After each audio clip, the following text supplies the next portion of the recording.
In this video, it's the start of this flatbed build. I'll show you clips throughout the process. I didn't get a lot of action shots. It's just gonna cut to different steps throughout the process of building this. So it's been a lot of fun. Like I said, it's the first time I've ever done a major project like this. I really enjoy it. I'd like to do another one. I couldn't have done it without the plans that I had purchased from optimalwelding.com. It made things a heck of a lot easier. Finding all the angles out, having to find all your angles on where to make your cuts. Stuff like this bumper, this piece here, you gotta get your angles perfect for all of them to match up. I mean, it's like a puzzle piece that you just weld together. If it wasn't for the plans, it would have taken me a long time to build something like this. And I probably have about, I'd say about 40 hours into it right now. So it was well worth the investment of buying those plans. So anyways, check out the video, check out the steps and how I went about building this thing. Comment down below if you have any suggestions or tips. I appreciate it. I'm all about learning, and I feel that experience and doing things hands-on is the best way to learn. So. Channel iron, this is the outside edge of the entire flatbed. It's 6.5 feet by 8 feet. It's actually gonna be like 8'6" when I put this tail on it, but this is the start of it. Got all that squared up. Next is to put the square tubing in the center, the width of the frame rails of the pickup. So let's keep going. All right, so I got the frame rails in, or the tubing that's gonna sit on the frame. These are 2x2 by 1/4 inch. And then I'm obviously gonna have to space it up. And the reason why I went with 2x2s is because I need this to sit as low as possible on the truck. And once I get this bed off, I'll show you why, but it'll be easier to show you why. But the gooseneck, I'm gonna try to retain the factory gooseneck. So I need the frame rails to run right over the top of this gooseneck as low as possible. So if I had used 4x4 or 6-inch tubing, it obviously would have raised the height of the bed a lot higher than I would like. So, and this big 1/8-inch plate is what I'm used to build the bumper out of. I went ahead and got this rear bumper assembly all tacked up. Get all these welded up and smooth and get this bumper assembly finished. And then I'll probably back the truck under it and get it mounted. And then I'll start working on the cross pieces for the deck and the headache rack. So that's what's going on.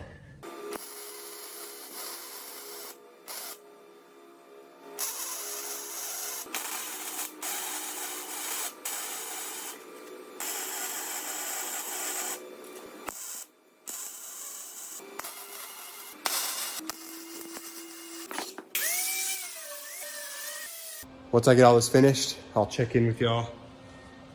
I'm sure you don't want to sit here and watch all this welding and grinding. I'm getting all this cleaned up, but and then we'll start on this cross supports for the decking. So I've got the rear end all done and welded up. Got the welds grinded, all that smooth. That was a pretty tedious process. And I've got it mounted to the truck frame. And what I did was I've got these 3/8 by 4-inch wide plate that I welded and bolted to the frame. All these bolts were existing except for this one here. I had to drill this hole in the frame to bolt it to. And on the back side of these plates, I've got some, you can see on that side, I've got some 2x2 by 1/4 square tubing to support the weight of it. Over here, since I've utilized the factory gooseneck, I just put 2x2 angle iron and some 3/4 inch steel plate in between to take up the gap. The reason why I did that is because this gooseneck here wouldn't sit flush, and this 2x2 wasn't wide enough to sit all against it to weld to the frame. So I just added this 3/4 inch plate to take up the gap. So when I get this off, I'm gonna flip it upside down and get all the welds underneath it. On the back side, To take up the gap, I use some more square tubing, 2-inch square tubing, and then I sandwich 2 pieces of 3/8 plate to get the bed sitting almost level. I've got a little bit of a rake to the truck where it kind of sits down a little bit, just like the factory bed did. It's not much. I think it's like a 1/4-inch drop. So that's what's going on with it. I'm currently adding the angle iron, the cross plates. I believe there's going to be 4 in front, and then I'm doing 3 back here. And I'm setting it up to where I'll have a 1 foot by 1 foot square hole for the gooseneck, the safety chains, and the wiring harness plug is going to go up there. So that's what's going on with it. I'm really happy I'm utilizing that factory gooseneck. You know, being my first flatbed build, I was a little nervous about welding in supports and making my own gooseneck, because it's going to be carrying about 15,000 pounds. So the last thing I'd want to happen is a weld break or something, you know, just come apart and that trailer come through the cab of the truck. So the receiver hitch, there's a little bit more of a gap than I expected.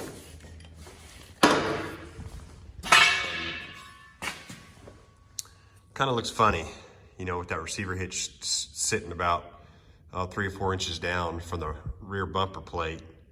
I think, so if you see here, they have a square cutout. They have this sitting in it, and it's just welded on 3 sides. So I think I'm gonna cut these welds off and raise this up closer to the bumper and then bring it in, because you can see how far it sticks out. And then just make my own square up here, and then just reinsert the hitch through the square I cut out, then weld it.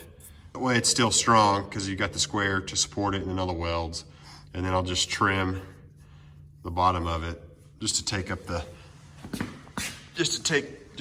help raise the look of that receiver hitch.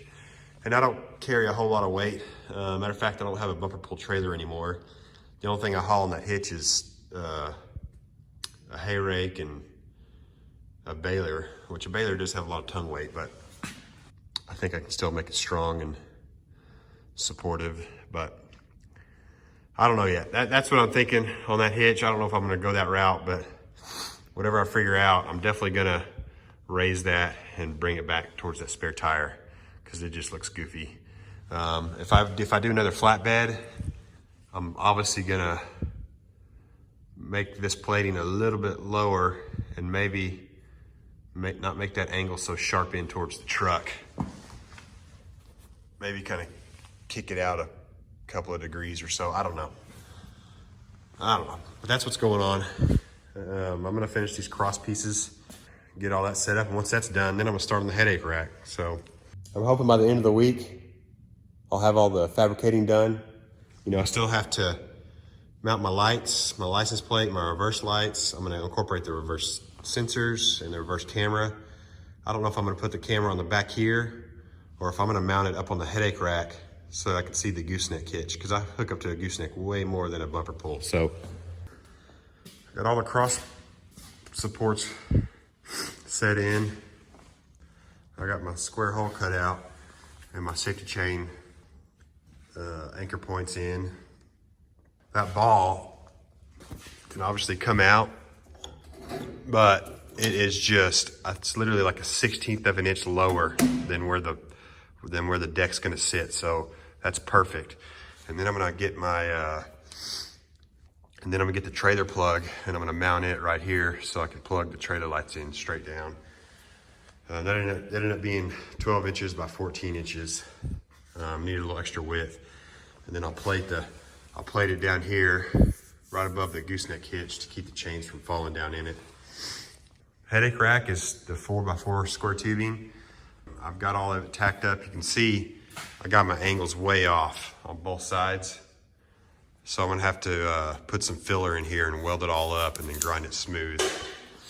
And then this piece that goes across the top, I'm in the process of recessing the tail lights. So I'm putting tail lights up there.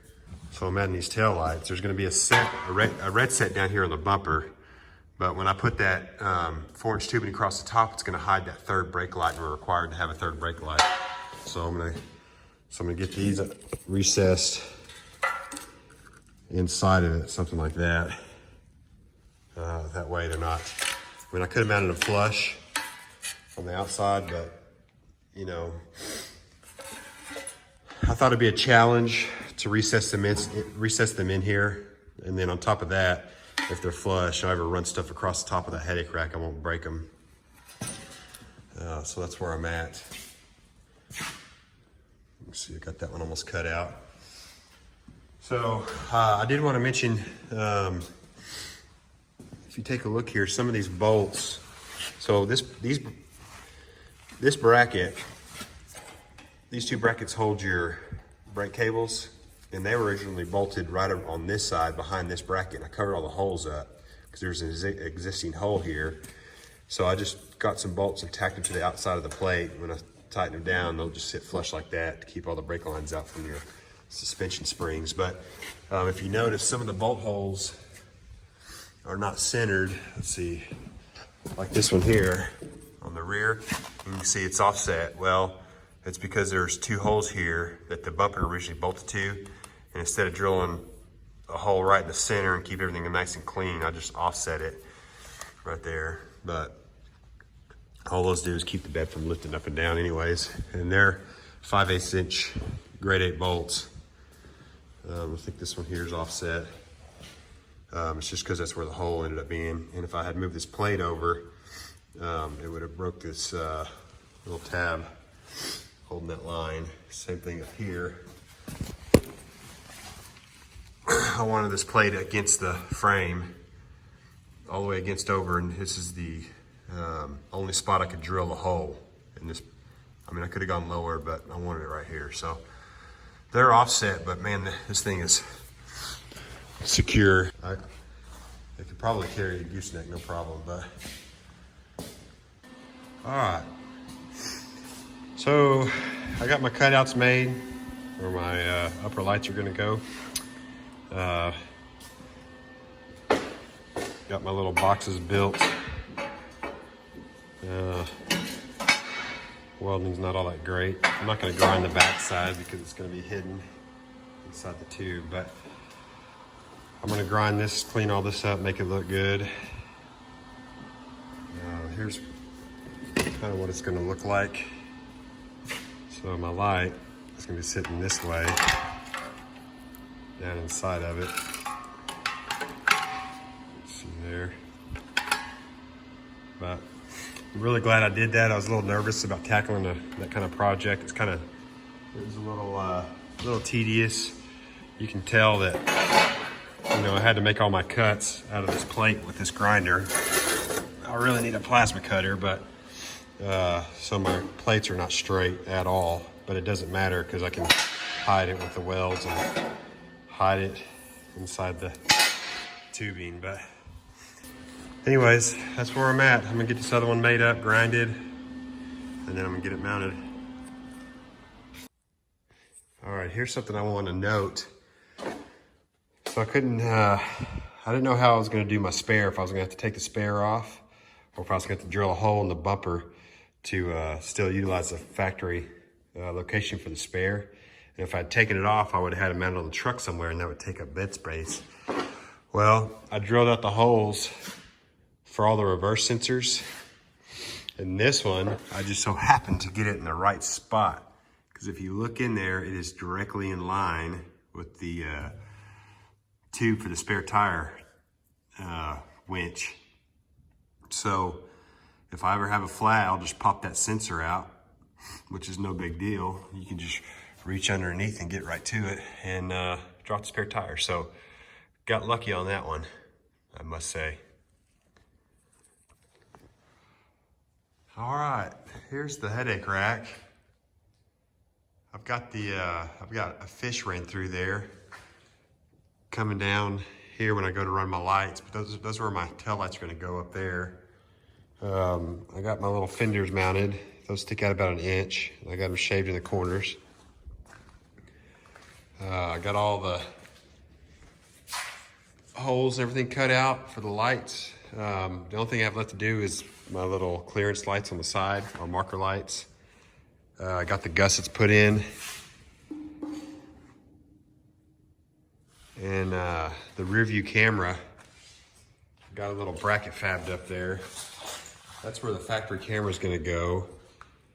There's a lot of business going on back here with reverse lights, license plates, tail lights, all the backup sensors. And I really wanted it up top on the headache rack looking down at the bed, so when I'm back up to a gooseneck trailer. So the factory harness, it was too much trouble splicing on more wire, running it along, up, and then having to build a nice looking mount for the camera. So I thought, well, I'll just lay the camera here when the truck was still hooked up to the gooseneck and see what kind of view it has backing up. And it actually has a pretty good view.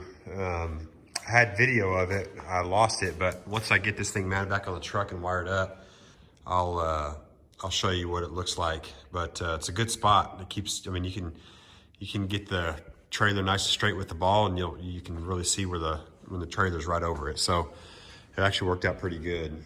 The only thing I've left to do is put on the steel decking and then paint it. I'm gonna rhino line it with this stuff called Raptor Bed Liner. It's a do-it-yourself kit I got off Amazon. Thanks for watching. If you like what you're seeing and you want to see this thing finished, then hit the subscribe button. As soon as I get it all finished and mounted back on the truck, I'll make a video and go over more details about it. So comment down below if you have any suggestions to make things easier or tips when it comes to projects like this. I'd appreciate it. Till then, see you next time.